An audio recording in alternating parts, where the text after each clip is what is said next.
Well, it is right at 2. I want to respect all your time, so I appreciate all of you jumping on.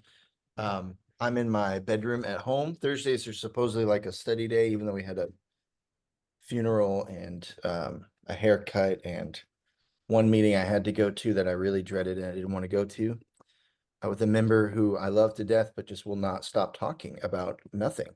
Um, Mm. Michael, how's your day going? It's going great. I've been a single dad this week. My wife and my two younger children at preteen camp, and so I've been with my oldest daughter all week. It's been great. But my mother-in-law came, and so she took her, and it's been good. Had some one-on-ones. Someone that we're getting some feedback. Uh, so then, yeah, somebody brought brisket to the office to just feed the staff. So we had that today too. Are you kidding me? I'm not kidding you. Somebody just brought brisket. Wow. Yeah, brisket, Pittsburgh, Lynx. I mean, Well, I know we're all told not to covet, but we're all coveting that member, whoever that is. Um, hey, thank you all for joining us. Let me do this. I'd love just to keep it simple. If you could type in the chat section, click on the chat section if you can find it, and share your name, church, and city you serve in. I think I know most of you. Michael probably knows all of you. And then maybe so your name, church, city you serve, and how long you've been there. And then as you're doing that in the chat section, I want Michael, could you just give us like an overview of who you are, starting from day one? How did birth go? And then everything from that point forward. wow. Well, I was born in Arlington because I wanted to be close to my mother. All right. Thank you, Ryan. Thank you. I'm here all week. Yeah. I'm Michael Criner. I just recently came to First Baptist Church of Rockwall. It's on the east side of Dallas. I was at Rock Hill for almost 5 years. Before that, in East Texas. Before that, was at First Baptist Church of Belleville, a church, in the middle of really nowhere, Austin County, and was there for 7 years. Before that, worked with college students at Baylor University, and on the local church level. So, got one wife, three girls, and a golden doodle, who is doing just fine in the transition. We are not moved into a home yet, but soon we will be, Lord willing, at the end of this month into August. But it's been really good. Been here 41 days or 42 days, so it's been a good ride so far. Awesome. Well, thank you for introducing yourself. Tell everyone um, how long you've been at your current church. I know you already mentioned it, but not everyone was on quite yet. Oh yeah, yeah. Started June 1. So 42 days, 41 days. So not very long. Just enough time to make some people really mad. Really? So, Is but that true? yeah, it's all right. That's going to happen, man. This is part of being a pastor. So it's my experience has been like no matter what, it is a bit of a honeymoon phase. People will give you some credit, but if you come in and change anything too quickly, people will be mad. But then if you come in and decide, no, I want to get to know the people and not make big changes for 6 months or a year, people get mad about, others will get mad about you not changing things yet. Just one of those things. Yeah, and I would say, Ryan, and I said this to the church, and I got in trouble for it, but honeymoons are overrated. For most of us, we didn't know what we were doing on our honeymoon.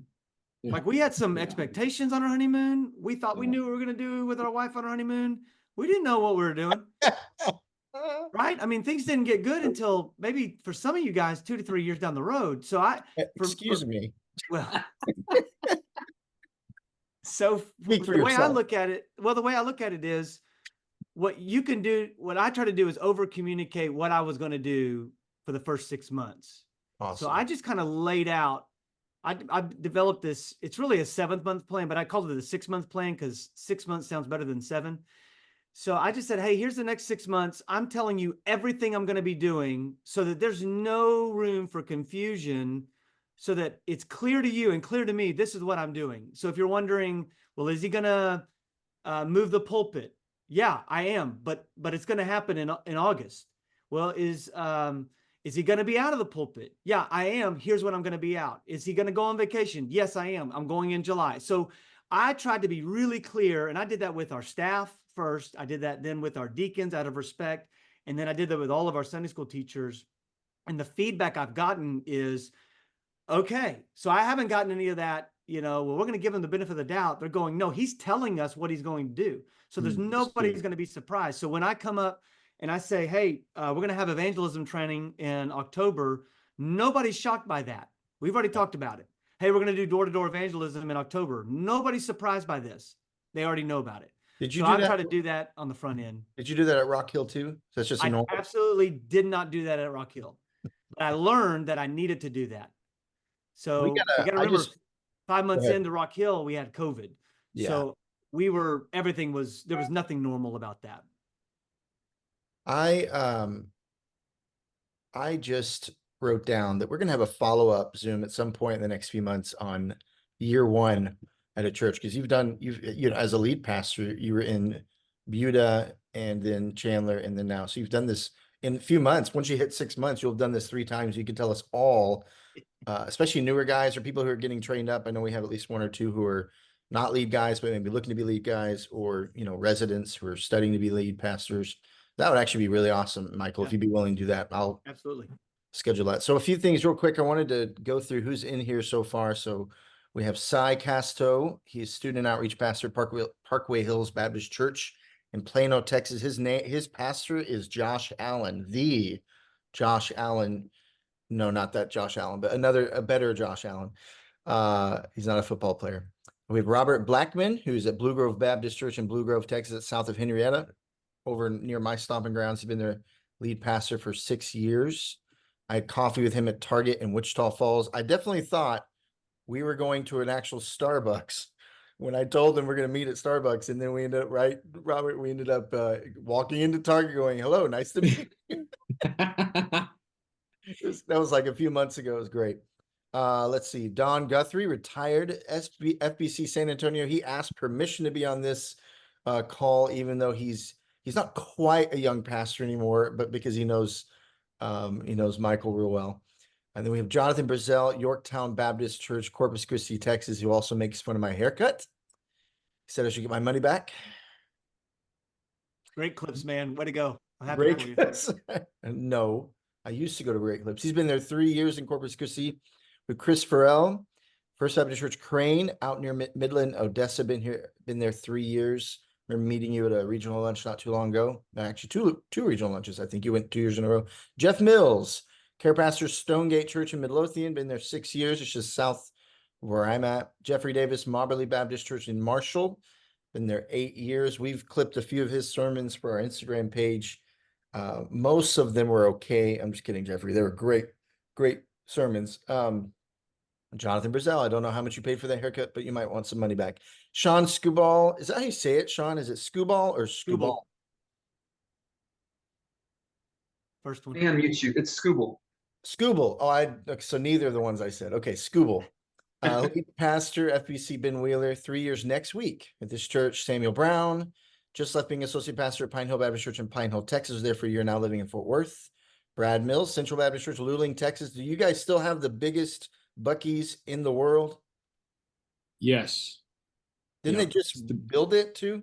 Yeah, they built it. We had the original Buc-ee's stop, and then they built the new one right beside it. So yeah, it's massive. And the old one caught on fire the other day, and so Facebook was going crazy. I saw that. Buc-ee's is burning down, but it was the old one. So. I almost texted you, and I thought I've talked to him way too much about Buc-ee's, so that's yeah.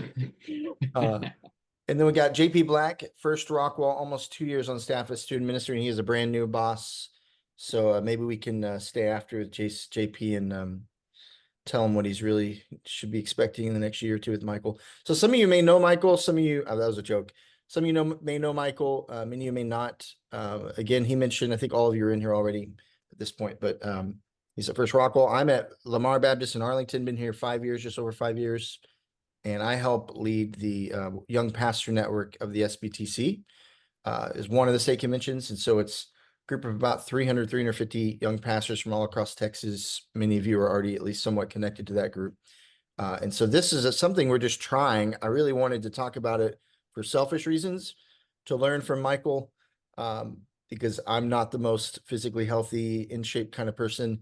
But also I just think it's so relevant for all of us. So what I'd like to do is just jump into a few questions I have already written down. And if any of you, as we're going along, have a question you'd like to ask Michael, just put that in the chat box. It's the easiest way, and I'll try and get to those. I only have 3 or 4 questions to get us started, and then we'll kind of go from there. But let's see, we got one more jumping in right now. A guy named Bob. Bob. All right. First question I have. In your experience, Michael, why do pastors often struggle with physical and spiritual health, and how have you struggled? Yeah. Hey, thank you guys for being on this this Zoom call. Pastor Don, so good to see you again, even though we're not far now. So we'll have lunch soon.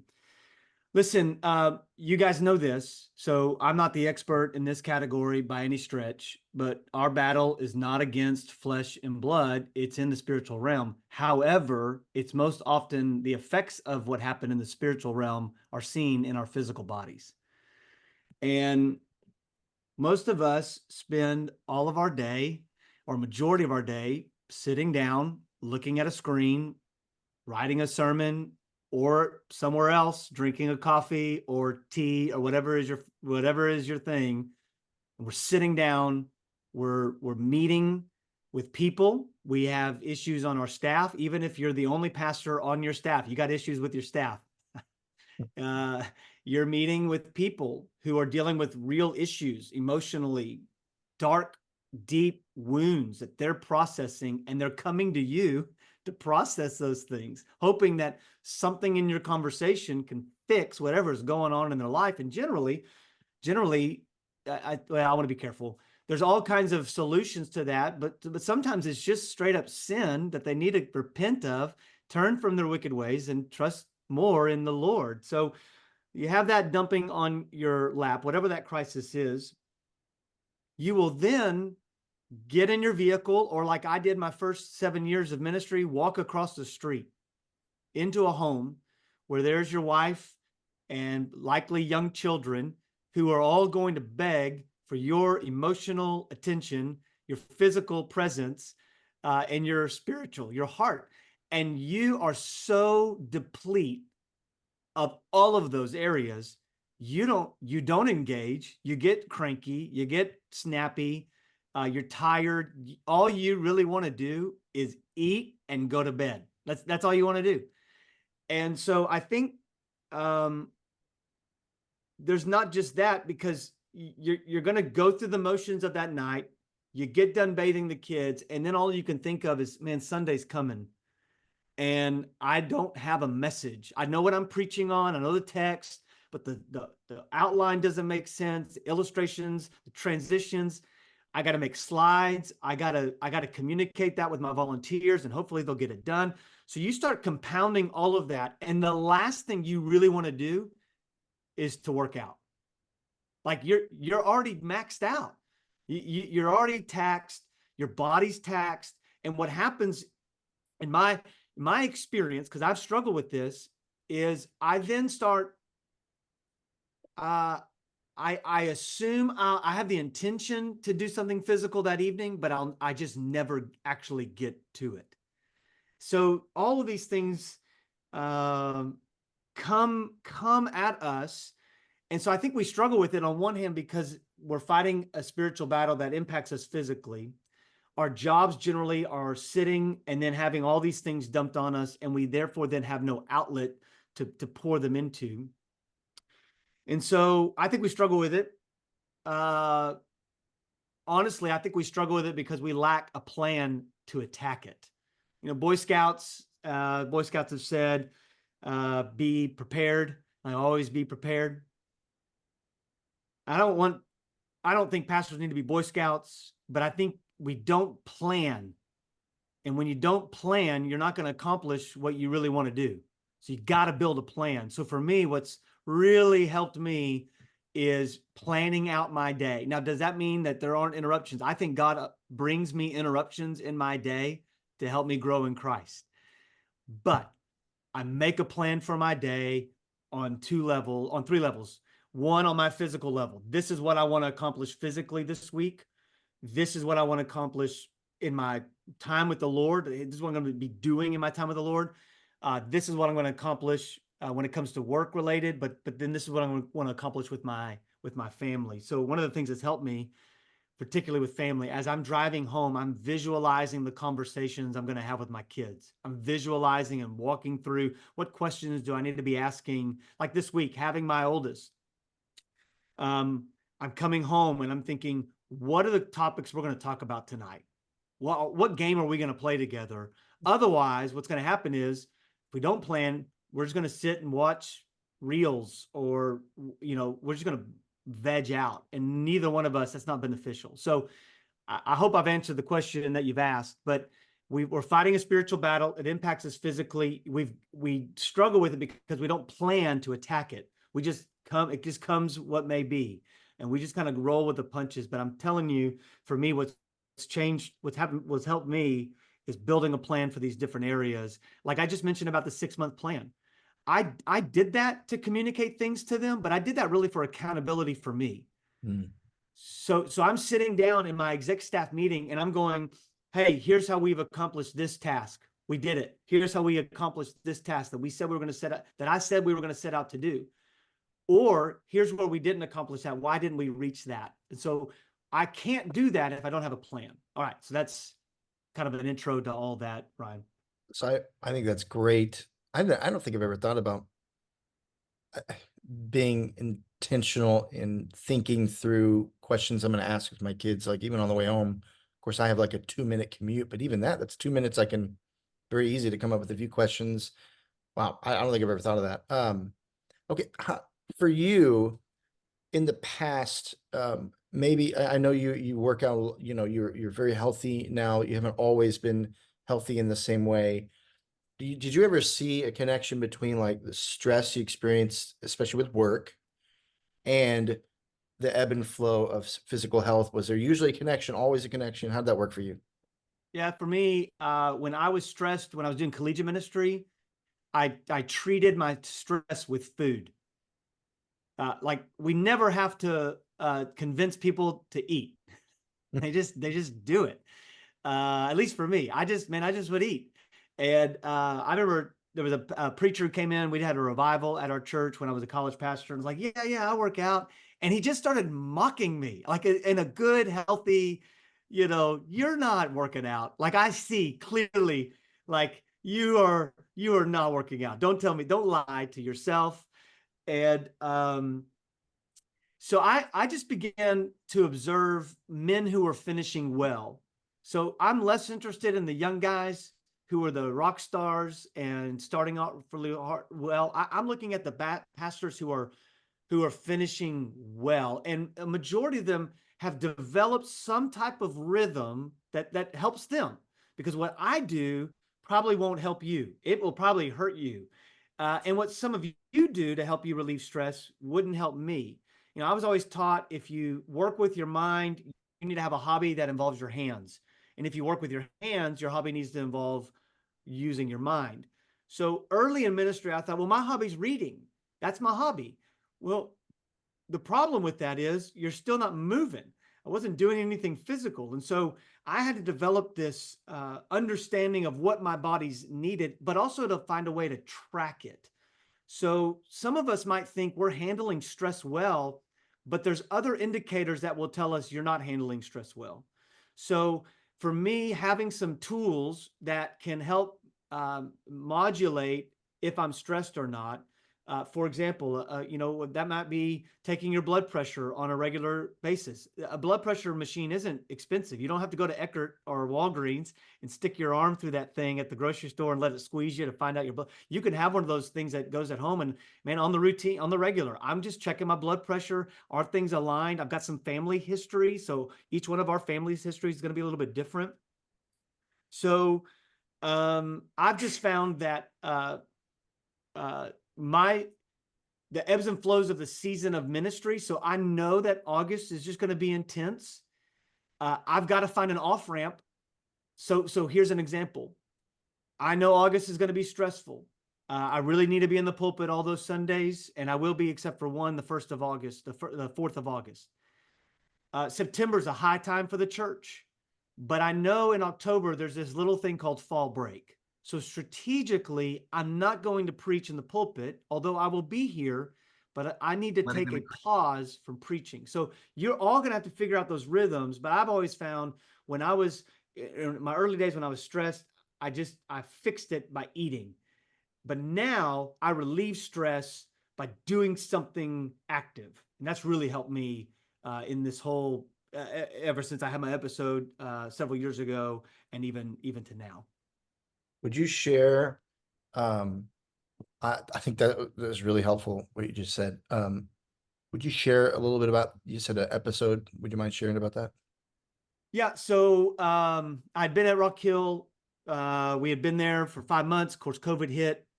I'll just say this. My first week at Rock Hill, I had a staff member quit my first week. I started that Monday. Wednesday, she quit. Friday, a staff member died. And that Thursday, I discovered that there had been something done to a minor by a former staff member. So this is first week, and I'm thinking, well, so much for a honeymoon. That you understand? I mean, like, it was chaos. Now, it wasn't chaos to anybody else, but internally, boy, I just started carrying a load I wasn't meant to carry. So then you have COVID, and all of us, I think all of us that were leading on any capacity in that season, we didn't know what we were doing. There was no handbook for this. There was no manual. Yeah. We were being instructed to do things by the government. So then if we close our churches, we have church members who love the Lord, but are calling us cop-outs and don't believe in the, in the local church, and you're cowering down to the culture. I mean, all of those. Then you got people who are saying, if you don't shut down the church, you don't care about people. And so you got all that. So think about all that tension that's building up. Then all of a sudden, COVID is quote unquote over. And in about 4 months in a row, we had 2/3 of our staff depart. Golly.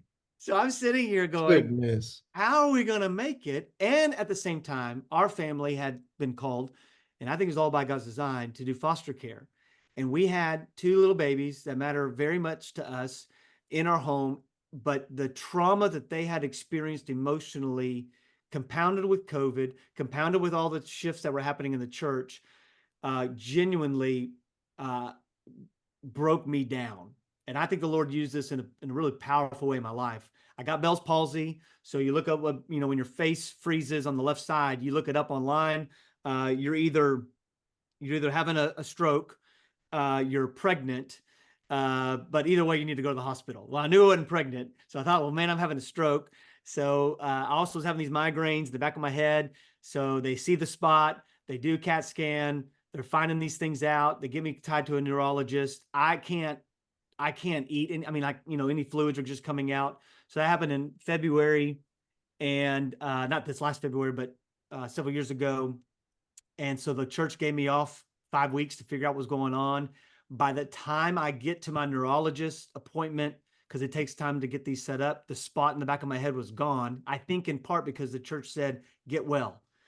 So the Lord used that season to help me realize that I needed to rest. I wasn't sleeping. So this goes back to tracking things. You need to track your sleep, and your Apple Watch probably won't be able to do it. So I've taken measures to track my sleep and how well I'm resting, measured with the stress. So all those things took place, and I just began to realize that I needed to do several things in my life. I needed to eliminate some things in my work life. I needed to delegate some things in my work life, but also needed to automate some things. So eliminate, delegate, automate. So knowing that, then as I came back in to Rock Hill, there was a multitude of things that I was doing I no longer needed to do. I delegated those things. There were some things that were not mission critical that I was doing. I eliminated those things. But then there's other things that I just started automating. So some of those were some of the emails I was getting. My assistant just started writing those emails. I would dictate to her what needed to be said, but it was taking me, I don't know if I had ADHD. I just taking me forever to knock out. Thank you so much for sending me this wonderful email on how poor my sermon was and how awful that illustration was. Bless you, brother. It took me forever to write that. So now I could just tell my assistant what to say. She was sending it for me. I was saying it. So that helped automate some things that I didn't have to deal with anymore. My assistant became way more involved with my scheduling of meetings now. And so that's carried over into many of the things I'm doing today. So some routines to track. I'm just putting some notes down to send out to those who are attending. Checking blood pressure somewhat regularly, just period. Why not? Yep. Helps, especially if you have any sort of family history. And I have a family history of blood pressure issues. Sleeping routines to tracking your sleeping. What do you 7 Yeah, you hours? need to go to your doctor. You need to go to the doctor Go to the and just get a doctor. physical. Yeah. Like I know guys don't want to do that. I mean, I walked in just even recently. I walked into my doctor. Of course, we've moved now, but right before I left, I said, "Hey, I just want to do kind of a last thing." And I walked in. He said, "What the heck are you doing here?" He actually used a different word, but he said, "What are you doing here? You're the healthiest person in Chandler, Texas." And I said, "Because you just never know in my line of work." And he was very appreciative of that. We did blood work. We did some other testing. And of course, he calls and said, "Well, you wasted your time, you wasted my time, and you wasted your money." And so he said, "But I'm glad you came in because that's what we need to do. We don't need to be afraid and be tough. Like John Wayne wasn't a pastor. He wasn't even a real person. And so you need to, you think you're tough, but you need to get that stuff checked out. And vitamins, man, you need to figure out what vitamins work for you. Every day I'm taking 5 or 6 different things that are supplements to help me with muscle, with bones, vitamin D, because man, I'm under these fluorescent lights, getting a tan. So, those are those kinds of things that there's probably somebody who's better, but you need to see a nutritionist. Those are the things that I've done. It's been 40 days. Why haven't you changed out the fluorescent lighting in your office yet? There's Clint Presley said leading a church is about how much you can tolerate. So that's one of the things I'm going to tolerate. I want to mention a really great, we're talking this Zoom is all about the practical things, but there is a really strong theological foundation here, doctrinal foundation for God made us both body and spirit. Like, yes, we are spiritual beings, and yet our bodies will be resurrected. Like, he made us physical. There's a really great sermon by our fearless leader. The actual leader of the Young Pastor Network is Spencer Plumley. He's down at Mansfield. In January, I'm taking over for him. He's going to kind of start a new network, but is a really great, is only from October. So about 8 months ago. I'm going to see if I can paste right now into the chat if you guys want to save it. The title of it is Flourishing Humanity, Flourishing Ministry. And his whole sermon is about the theological foundation for taking care of our bodies. This is in no way, new agey. We're not just trying to fit the culture and take care of our bodies because that's all that matters. That's all we have is our bodies. No, not at all. It's a spiritual reasons to take care of your body. So I just put the YouTube video in the chat. Feel free to copy and paste that or, bookmark that for later. I want to move into just some specific habits. You've mentioned several already, or you've mentioned a lot of the why. I mean, I know a pastor, my first pastor I served under, I was a youth minister, but basically free youth minister down in Lillian, Texas, south of Fort Worth. And that pastor, a few years after I left, we moved to Ennis after I graduated college, and my wife was a band director. He had a massive heart attack at 51 and died. And I think I'm not doing a disservice to his memory to say he should be an example of a warning, because he did not take care of himself. He talked to me. I remember talking with him about that. He told me that all the time. Take care of yourself. Don't do what I do. Eat better. I love Ron Swanson. Like, I'm saying that as a joke, from Parks and Rec, but a lot of what he does, I actually do love, like, the way he eats, the way he acts, even I'm a conservatarian, anyway. But we owe it. It's about being a good steward of our bodies, a good steward of what God has given us. So that's a great sermon. I encourage you to listen to it. It's only like 30 minutes. What are some specific habits that you might mention? Again, like you said, not everything is going to fit all of us, but specific habits for physical and even spiritual health. I know we probably know what most of the spiritual health habits are, but if you wouldn't mind sharing, that'd be great. Yeah, this is something you could do today, and maybe we take a second to do it all together. This is a habit that you should build into your life. It comes from Harvard. So Harvard public health researchers in 2019, men who can do 40 or more push-ups in a row, 40 or more in a row, are 96% less likely to experience cardiovascular events over the next 10 years than men who can only do 10 or fewer. So a test you can do today is, can I do 40 in a row? And so I know that sounds crazy, but so some habits. I personally will wake up, and I know everybody's got different rhythms. My habits are to get my workout early in the morning, partly because I made a commitment to my family to be present by 6:30 a.m. So I'm in the house cooking breakfast, we're manning the ship, we're zone defense. We got teenagers now, so they got to straighten their hair, and to straighten their hair takes 2 hours apparently. So we got to get all that done. So I wake up, I will do 50 push-ups, just let's go. And then I'll go for generally a run or some type of HIIT workout with a vest, 20-pound vest. Because right now I'm homeless, I'm gymless. My home gym is somewhere in Houston in a storage, and then I'll come home.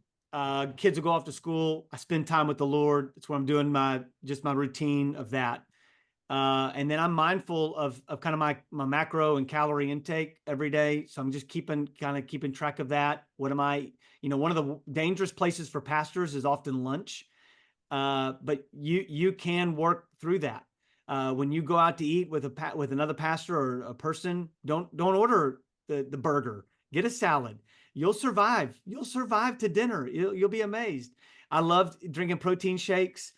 So that's been part of my regular diet. I got peanut butter in my office. Don't ever eat out of it because I just use a spoon and I just eat peanut butter and honey, hot honey. I mean, so those are some of those habits. But here's the deal. My thing to you guys would be, you need to find what will work for you, but don't wait until you're motivated to do it. Motivation is like a cup of yogurt that isn't in the refrigerator. The expiration is coming quick. If you wait to do whatever you need to do physically until you're motivated, you will never do anything. I can't tell you, and maybe Jonathan can, because I know he does some CrossFit style stuff. You're welcome, Jonathan. That was a shout out. Yeah, there it is. If I wait to run until I'm motivated, I will never run. I don't enjoy running until about 3 miles in, and I'm like, all right, let's go. I didn't want to run this morning, but 7.5 miles later, 8 miles later, I'm done, and felt way better because of it.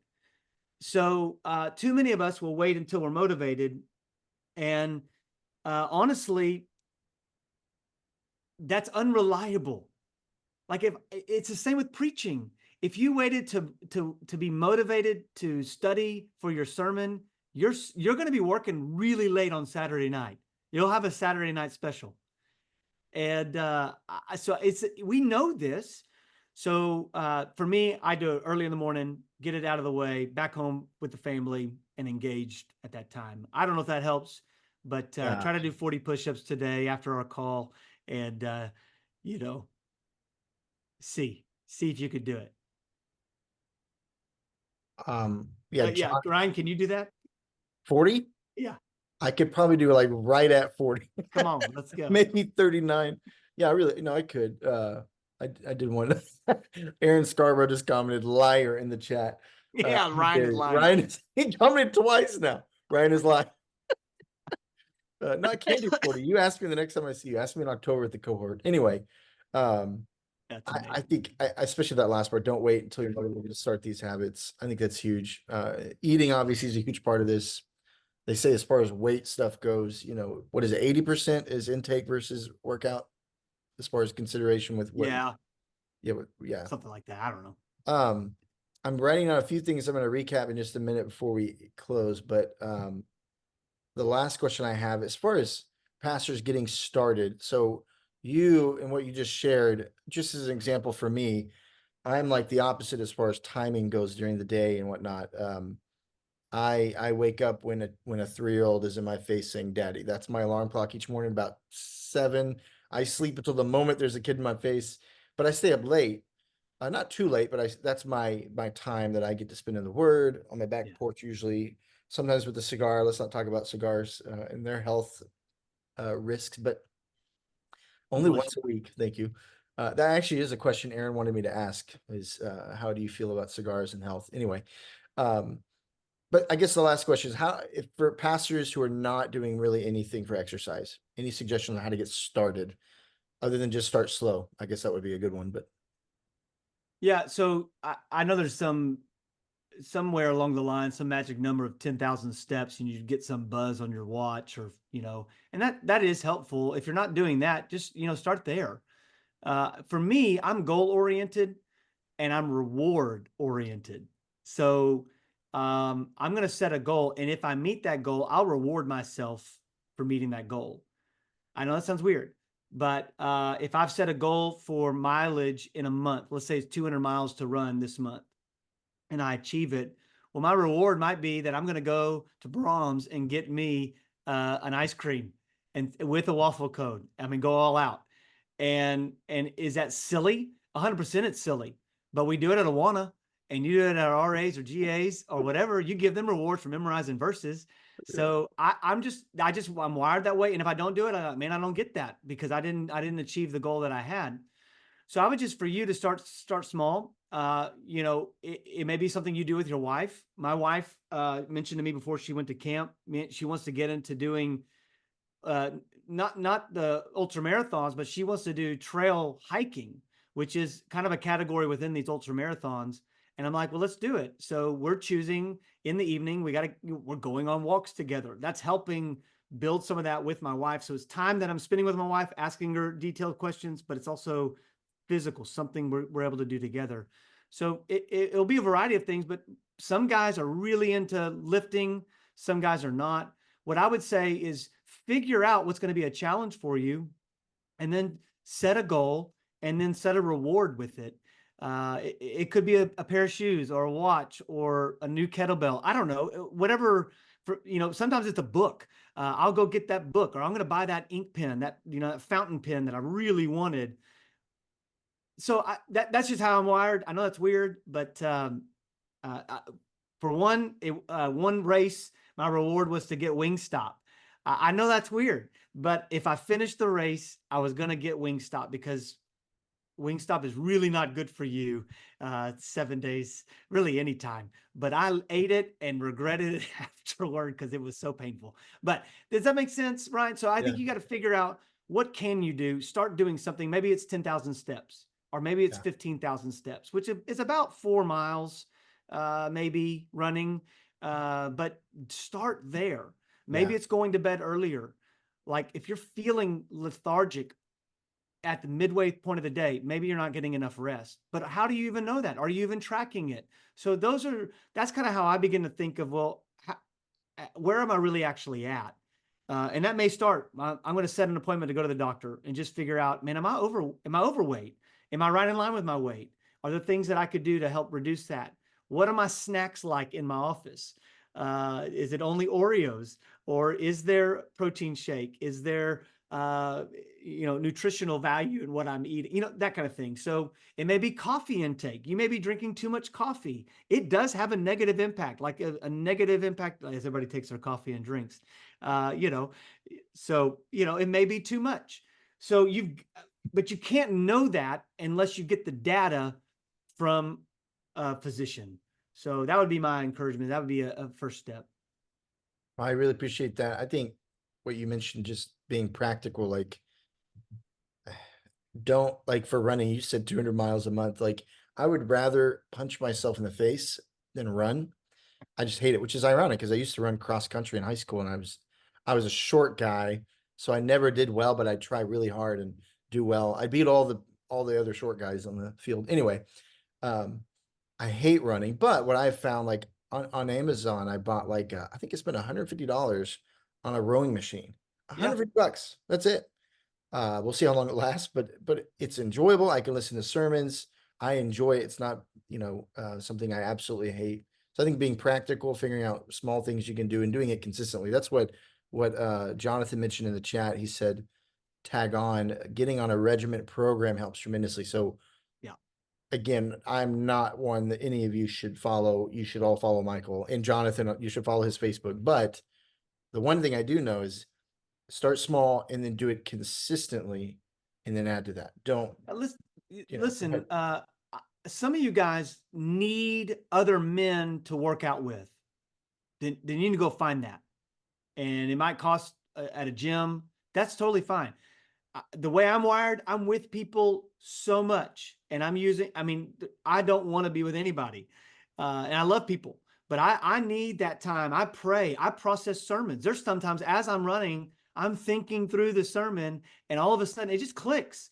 Well, the only way I can do that is if I've been reading the word and study and prep. So some of you may need to download an app that just gives these little triggers to, hey, have you done your push-ups today? Have you done your sit-ups, your body squats? You don't have to have a gym membership to be in shape.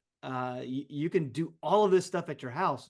So I just keep thinking back to the men that I admire so much.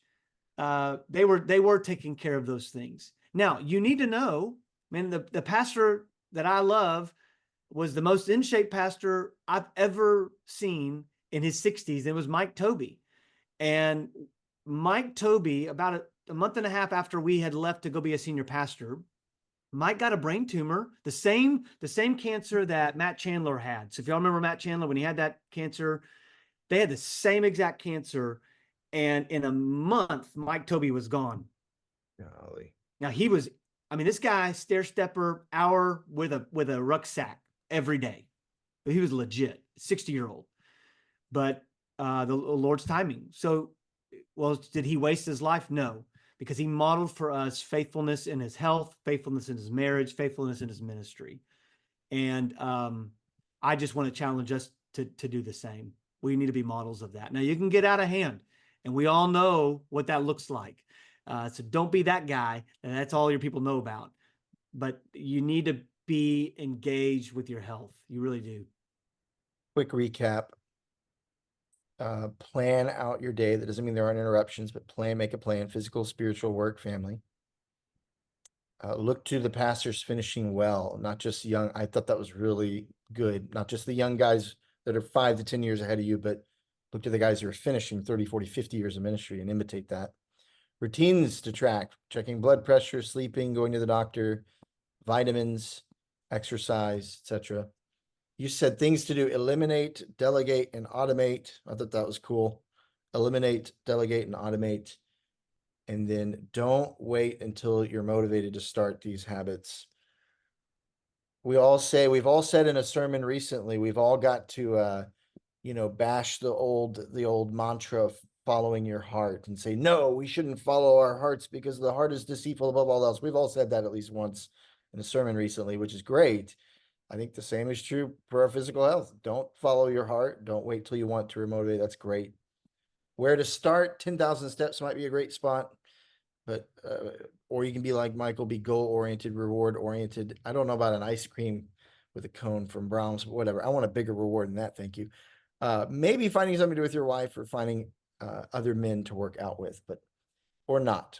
Hey, any last comment from you, Michael, and any last question from anybody in the group? Michael, anything left? You said it all. Yeah, one last thing. A tradition Abby and I have, particularly on the 100-mile races, is she'll join me somewhere along the way in the last loop. We just found a way to make it happen. Most of these trail runs, they're not out and backs. They're generally, you're just looping the same place over and over. So one of her mantras to me, we've got all these little mantras we have on a piece of paper. And one of them that she gives me is drop the hammer. Drop the hammer. She'll just keep saying, just drop the hammer. Keep going. So drop the hammer is a phrase that cyclists will use it. It's like the sprint at the last end. So it's like someone's ahead of you, but you drop the hammer and you beat them, right? We've all seen this in races, that kind of thing. The problem with ultras is that you really shouldn't wait to sprint to the last end. You really you got a much longer way to go. So my challenge to you is we got a short window. Like I'm in my early 40s and I'm looking at my trajectory. Man, I got, I probably have about 25 years of like ministry left. That's not a lot. Now I know there's ministry beyond that, and you can far exceed, but I'm just thinking of like high energy, high octane. Man, I want to be dropping the hammer, but you can't drop the hammer if your engine of your heart and body is a 4-cylinder. So if you've ever driven a 4-cylinder vehicle, and I pity on you if you have, Are you put that. Are you allowed to drive those in I Chandler? don't know, but when you hit that Honda Civic, and you push that pedal, all it does is rev, and it doesn't go very fast. But there's something about a bigger engine, bigger capacity, that when you drop the hammer on that pedal, boy, you go. So I want to see pastors like that. I want to see us be able to do it, and I think you guys can. And so, drop the hammer. I want to see that happen for us as pastors in ministry, and that takes intentionality. So don't wait to try to drop it when you don't got it. Drop it when you got it. Love it. Hey, thank you so much, Michael. And thank you all of you who joined us. We did record this, I think, at least we'll know that in about 5 minutes. Because I know several had asked me for recording. So Michael, you okay with us giving this just Yep, as it was that's asked fine. for? Okay. Might take little clips of it for Instagram too. We'll see. I don't know if I want your face covering my whole phone on a reel, but Make it yeah, smaller. thank you guys so much. Bob asked, drop it like it's hot. That's what you want us all to do. Drop it like it's hot. Hey, have a great Thursday night. I know for many of you, this is close to your weekend. I know I take Fridays off. This is one of those few weeks when I actually have my sermon almost completely done by Thursday when I leave. I never do that. So for once I do. And so hope to have a great weekend. All of you get out and do 10,000 steps at least, if not something else more. 40 push-ups. 40 push-ups. See if you can do it. Aaron can do it. I don't even know why I was about to ask Aaron if he could do 40. You could probably do 100 right off the bat. Anyway, you guys have a great Thursday night. He said I can. Yep. All right. Thanks Thanks, everyone. Ryan. Bye.